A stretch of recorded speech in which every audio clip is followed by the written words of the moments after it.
வணக்கம் ஐயா. வணக்கம் தம்பி. உங்ககிட்ட ஒன்று கேட்கணும். நல்லா இருக்கீங்களா? கேளு. கடனை தவிர என்ன வேணா கேளு. சன்ரைசர்ஸ் ஹைதராபாத் IPL 2024 என்ன நினைக்கிறீங்க? அவங்கள பற்றி என்ன தம்பி சொல்கிறது? நான் விளாட்லாம் தம்பி. ஆப்புனன்ட்டு கொஞ்சம் ஜாலியாக விளாட்ற மாதிரி விளாட்ணும். ஆப்புனன்ட்டு நான் வரலன்னு எழுதி கொடுக்குற மாதிரி விளாடக்கூடாது, தெரியுதா? இவங்களே வந்து 277 அடிப்பாங்களாம், அப்புறம் இவங்களே 287 அடித்து அதை பீட் பண்ணுவாங்களாம். என்ன தம்பி நியாயம் இது? என்ன VTV கணேஷ் வராது? அது வரட்டு. என்ன பிரச்சனைடா? அது எல்லாமே ஒண்ணுதான், அது பிரச்சனை இல்லை. நீ RCB விட்டு அப்படின்னு அச்சானுங்க பார்த்தீங்களா? எல்லாம் சிராஜி இல்லாதால வந்துச்சு. அவன் மட்டும் இருந்திருந்தான்னு வச்சுக்க 300 கன்ஃபார்ம்டா. RCB ஃபேனா? எனக்கு ஒன்று தோணுது. இங்க என்ன சொல்லுது தெரியுமா? RCB சொல்லுது. RCB ஃபேன்லாம் தலைமுறை ஆயிட்டான். ஏன் எங்கேயுமே அவனையுமே காணும், ஸ்டேட்டஸ் போட மாட்டேங்கிறானோ, சாங் எப்பனுமே வாய திறக்கல, எல்லாம் மயான போன சுவிட்ச் ஆஃப். ஐயோ உண்மையாவே இல்லை. நீயே சொல்ல, நம்ம RCBயை கலாய்க்கவே எனக்கு தோண மாட்டேங்குது. என்ன அவங்களை சொல்லி கலாய்க்கிறது அப்படின்ற மைண்ட் செட்லாம் நமக்கு வருது. பட் கிரிக்கெட் ஃபேனாக நம்ம பேசுவோம். ஆல் இன் ஆல் ஸ்போர்ட்ஸ் நேயர்களே அனைவருக்கும் வணக்கம். நான் விஜய் சிட்டி, என் கூட நிதிஷ் அண்ட் எங்கள் கூட ரொம்ப ஸ்பெஷலாக இருக்கக்கூடிய நம்மளுடைய ஒளிப்பதிவாளர் ஆஷிக்கும் இணைஞ்சிருக்கிறார். ஓகே, ஸோ இன்னைக்கு வந்து இவ்வளோ லவுடாக வந்து நாங்கள் எடுத்தோன்னா ஆரம்பிக்கிறோன்னா, நாங்கள் SRH சப்போர்ட்டராக இருக்கிறோம் அப்படின்றதால தான். பிகாஸ் வந்து அடித்த அடிக்கு RCB எங்கடா போய் தேடுறதுன்ற மாதிரி அவங்க உட்காந்துருக்காங்க. மேட்ச் ஆரம்பிக்கும் போது, அதாவது IPL ஆரம்பிக்கும் போது ஒரு விஷயம் சொன்னாங்க. மும்பை கூட அடிக்கும் போது அந்த எல்லாருமே பார்த்துருப்பீங்க, மும்பை வெர்சஸ் SRH பார்த்துருப்பீங்க. உங்ககிட்ட ஒரு ரெக்கார்டை கொடுத்தேன், அந்த ரெக்கார்டை பாதுகாக்க கூட தெரியாதுல்லன்னு சொல்லிட்டு ஹர்திக் பாண்டியாவை கேட்டார் விராட் கோலி. இப்போ வந்து ஹர்திக் பாண்டியா விராட் கோலி கேட்குறாரு, நான் உங்ககிட்ட ஒன்று கொடுத்தேன், அதை ஒன்றால் பாதுகாக்க முடியல பார்த்தியா அப்படின்ற மாதிரி இருந்துச்சு. ஓகே, அடித்த ரெக்கார்டெலாம் அடித்து உடச்சி என்ன அடிப்பாது. எனக்கு ஒரு பக்கம் சந்தோஷம் தான். என்னது? RCBயுமே ரெக்கார்டு பிரேக் பண்ணியிருக்காங்கல்ல பவுலிங் இல்லையா? ஆமாம், 287. உண்மையாகவே சரி, சூப்பர். ஸோ இந்த மேட்ச் ரியாக்ஷன் ஆல்மோஸ்ட் நம்ம நிறைய வீடியோஸ் நீங்கள் பார்த்துருப்பீங்க. பட் இந்த மேட்சுக்கான மீம்ஸ் ரியாக்ஷன் தான் பார்க்க போறீங்க. நம்ம கூட நிதிஷ் வந்து சூப்பரான மீம்ஸ்லாம் எடுத்து வந்திருப்பாருன்னு நினைக்கிறேன். எதுக்குடா மீம்ஸ்? ஆல்ரெடி நிறைய ட்ரோல் பண்ணிட்டு இருக்காங்களா? ஆல்ரெடி ட்ரோல் பண்ணதை தான் எடுத்துகிட்டு வந்து நம்ம ட்ரோல் பண்ண போகிறோம். பொறுப்பு நாங்கள் RCB ஹேட்டர்ஸ்லாம் கிடையாது. ஆல்ரெடி போட்டிருந்தோம். இல்லைங்க, இவன் ஹேட்டர்ஸ் தாங்க. ஏன்னா அந்த பால் இருக்குல்ல, எங்கடா அந்த பால் கேட்குறான், ரெட் கலர் நான் போனேன் அப்படி சொல்லி தூக்கி போட்டு வரேன்றான். அந்த அளவுக்கு நோட்டீஸ் பண்ணிட்டு இருக்கிறான். ஒத்துக்க மாட்டேன்டா, போட்டு கொடுப்பேன். மீம் போயிடலாம். எப்படி தப்பிக்கிறாங்க சேஃபரா. ஸோ ஃபர்ஸ்ட் மீம் நம்ம பார்க்க போகிறோம். இந்த மீம் வந்து பார்க்கும் போதே உங்க எல்லாருக்கும் அர்த்தம் புரிஞ்சிருக்கும். இப்படி தம்பி நல்லா இருக்குதா? இந்த படத்தை எந்த படம் தான் இருக்காது உனக்கு? இந்த படம் போய்வாடி. அதேதான், விவேக் சாருக்கா ஒரு விஷயம் பண்ணிட்டு இருப்பாங்க, கள்ளிப்பால் கொடுத்து ஒரு வேலை பண்ணுவாங்களா, அதுதான் அது.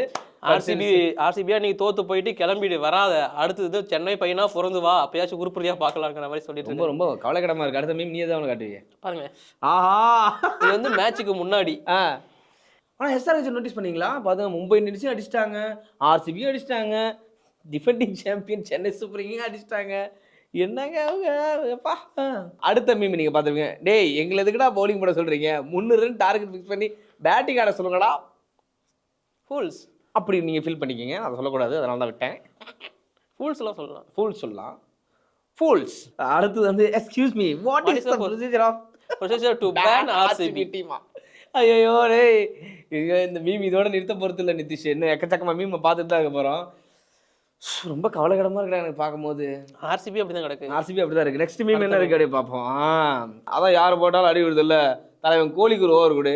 அவர் வந்து இதுக்கு முன்னாடி சென்னை சூப்பர் கிங் கூட ஒரு ஓவர் போட்டிருப்பாரு, ஆல்பி மோர்கல் விட்டு அடின்னு அடிச்சிருப்பாரு. அன்னைக்கு திருந்தினவர் தான், இது வரைக்கும் ஒரு ஓவர் போட வரவே இல்லை. ஆல்பி மோர்கலுமே சொல்லியிருக்காரு, இப்போ கூட சொன்னார் இந்த வருஷம் கூட. அதாவது விராட் கோலி போட்ட அந்த ஒரு ஓவர் தான் ஆல்பி மோர்கல் யாருன்னு இந்தியன் பீப்புளுக்கு தெரிய வச்சது. ஆஹா, நன்றின்னு இருப்பாரு அவரு. அதே மாதிரி விராட் கோலி யாருன்னு எனக்கு தெரிஞ்சது பவுலிங்ல சொல்றேன். அதனால பேட்டிங் கிங் தான். இது வந்து RCB ஃபேன்ஸுக்காக மட்டுமே. அதையாண்டா என்கிட்ட கொடுக்குற கண்ணன் தேவ டீக்குடி. இப்ப கண்ணன் தேவ டீக்குடி CSK புடிபுடி அதுதானே.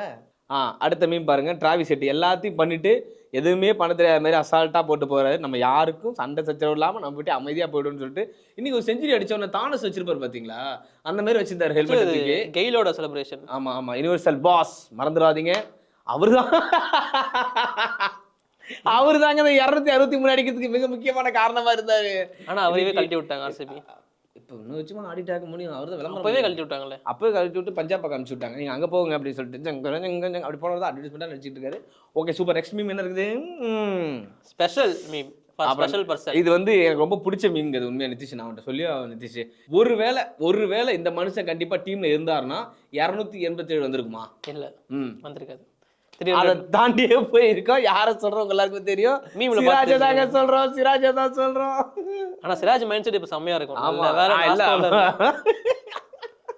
என்னைக்கு வந்து ஜெயிலர் ஆடியோ லான்ச்ல வந்து தலைவர் சொன்னாரோ, அதாவது கவியோட மொத்தமா இருக்கு, நல்ல பிளேயர்ஸ் எடுங்க அப்படின்னு ஒரு வார்த்தை சொன்னாதான் சொன்னார் நம்ம தலைவர்.